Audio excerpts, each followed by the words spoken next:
we interrupt this normally scheduled political program for a sports update. Hi, everybody. It's the Doug Karns program here on All Noise Radio.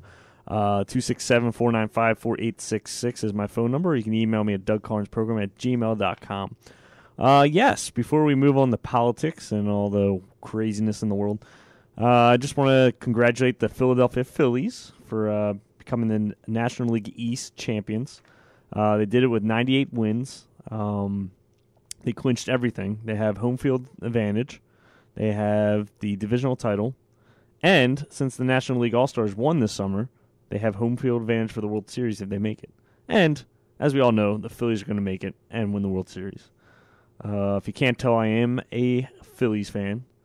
And I really think they're going to go far because look at this rotation. You have Roy Halladay, Cliff Lee, Roy Oswalt, Cole Hamels, and then in the back end you got Stutz, Bastardo, and Madsen. With those pitchers alone, you're going to have a lot of goose eggs up for the visiting team. They're just not going to have a chance against our pitchers. And then you add in our offense. You got Ryan Howard, Chase Utley, Hunter Pence. Jimmy Rollins has to step up his game a little bit. Shane Victorino needs to step up his game a little bit. But Raul Ibanez has been hot. He just had a grand slam the other night, this past weekend, and he just had a 3-run homer Tuesday afternoon. So I wish the Phillies best of luck. The playoffs start September 30th on TBS.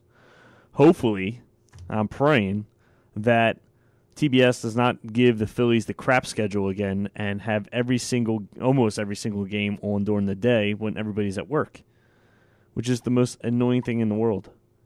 They give like the Yankees and the Red Sox and all those teams, because they bring in the ratings. I understand, but the Phillies are the best team in the major leagues. They deserve night games. All right, they'll bring it. Trust me, there's Philadelphia fans all over this country, so they will definitely bring you in good ratings if you put them on at nighttime.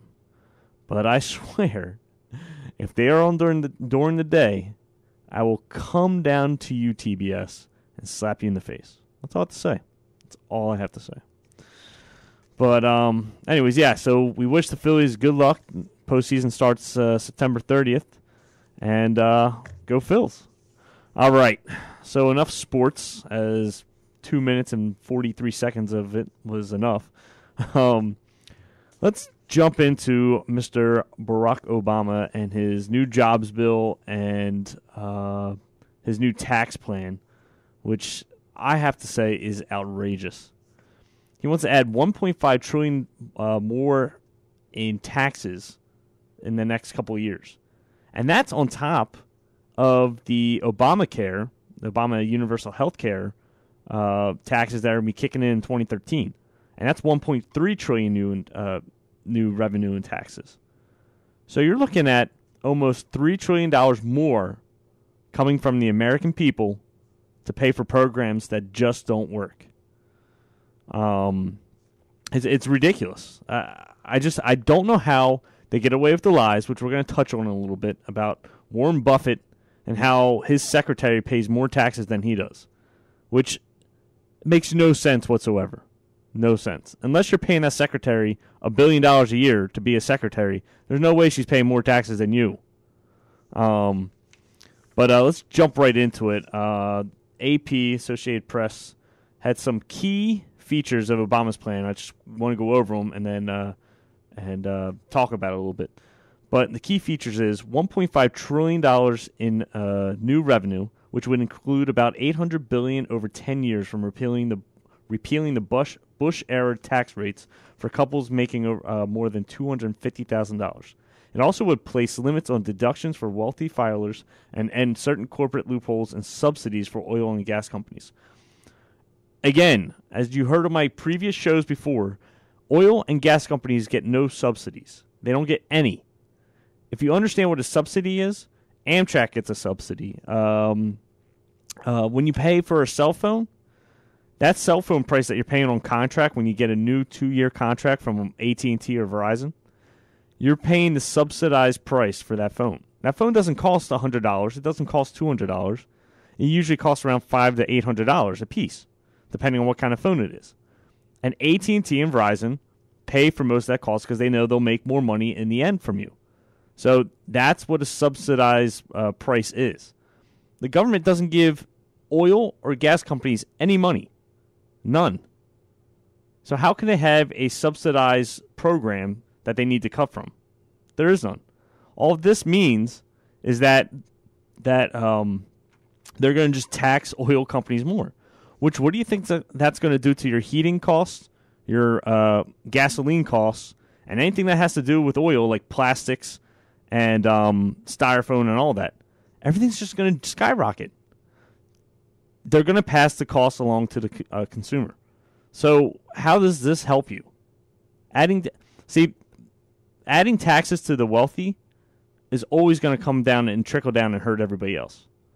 Because the economics, believe it or not, do trickle down, whether it's good or bad. And if you're adding more taxes to oil companies and big corporations, guess what that's doing? If you're going to tax Walmart heavier, then guess what that's going to do to their employees? What that's going to do to their merchandise that you're buying? It's all going to go up. And you're going to lose jobs because of it.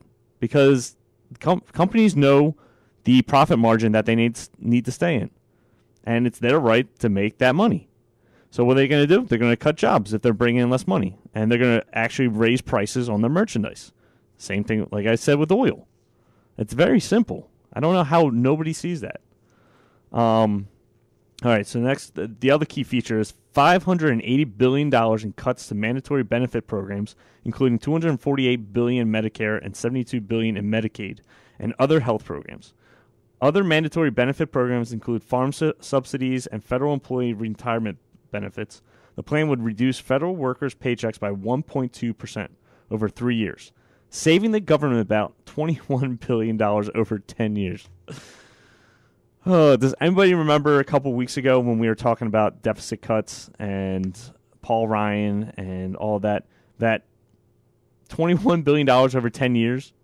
Now, that's only in mandatory benefit programs. But what is that going to do? $21 billion in 10 years. That averages out to $2 billion a year. That's nothing when our deficit is $15 trillion.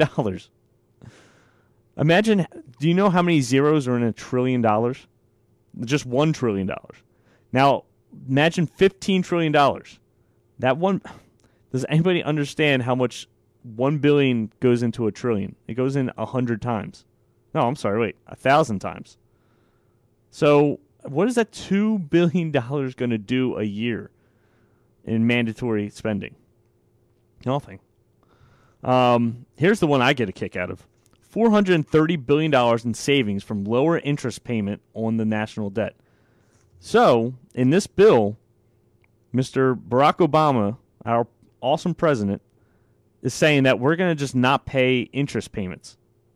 We're going to down pay $430 billion in our interest payments. So when you have a loan, a personal loan for either school or car or home, if you just ask the bank to pay down, I'm not going to pay as much interest this year, they're still going to make you pay for that, and you're going to get interest on top of that because you're not paying for the initial interest. So when that balance keeps adding up, you're going to pay more interest. That's the same exact deal when it comes to our loans to China and everybody else. So is this going to help us or hurt us? Especially adding tons and tons more taxes into the system. I mean, like I said, we're going to touch on Warren Buffett in a little bit because this guy's out of control. He says, just tax the rich more. Just go ahead. No. Even Ted Turner, Mr. Democrat liberal himself, said nobody else wants to pay more taxes but Warren Buffett. So if Warren Buffett wants to pay more, then just send a check into the government. It's that easy. You can just write a big old fat check and send it to the government and let the government do whatever it wants with it, which probably won't be as efficient, considering that our post office is so bankrupt that they might even have to close for the wintertime if they don't resolve their issues. All right. Associated Press goes on and says the GOP was ridiculed the war savings as gimmicky, but House Republicans included them in their budget proposal this year, and Boehner had agreed to count them as savings during the debt ceiling negotiations with the president this summer. Administration officials said 90% of the $248 billion in 10-year Medicare cuts would be squeezed from service providers such as drug companies, hospitals, and nursing homes.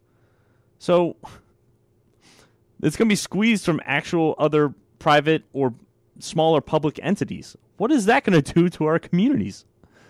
So we're not even cutting from most of it. It's not even coming from the federal side of it. It's coming from the local side. So what do you think that's going to do? It's just going to hurt local communities. Still starting in 2017, the plan would significantly increase what many seniors pay for premiums, co-payments, and deductibles.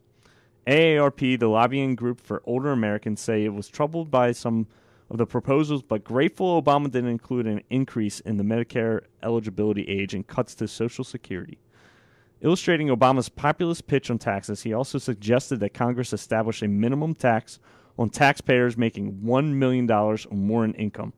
The measure, the White House calls, is the Buffett rule for billionaire investor Warren Buffett. It's designed to prevent millionaires from taking advantage of lower tax rates on investment earnings that would what middle-income taxpayers pay on their wages. Okay, so we're going to touch on this in the next segment, but I'm going to make a side comment real quick here. They are comparing apples with oranges. So if anybody remember seeing in the news the past couple of weeks that Warren Buffett's secretary pays more taxes than Warren Buffett does, is completely false. See, what they're comparing is Warren Buffett doesn't really have an income. He invests his money, and that is his income. If he makes money, that counts as his income. And on that income, he pays 34%. So anything he brings in that year in the black, in the positive, is his income, and he has to pay 34% to the federal government in taxes on that.